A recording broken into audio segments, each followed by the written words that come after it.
मोक्षप्रदायिनि मन्त्रुरभाषिणी वेदन्ते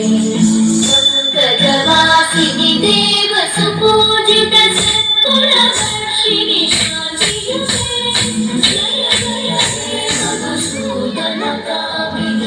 आदिलक्ष्मि जय पालय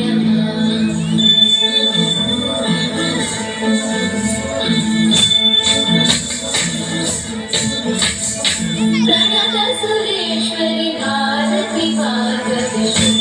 विनाशिनी रत्नमये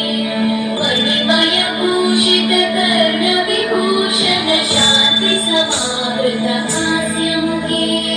लवनिधि दायिनि कलिमलहारिणि काव्यफलप्रदयुते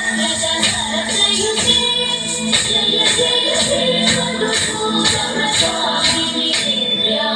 लक्ष्मी पालय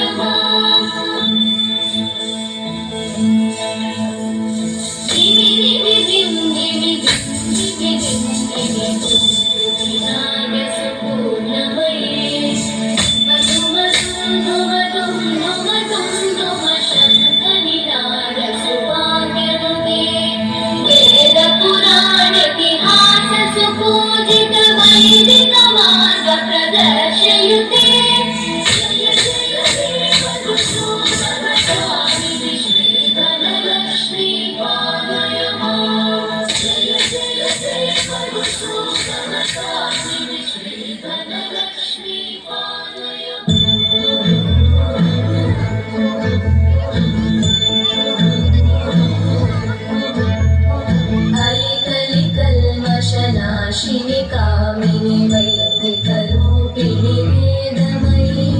क्षीरसमुद्भव मङ्गलरूपिणि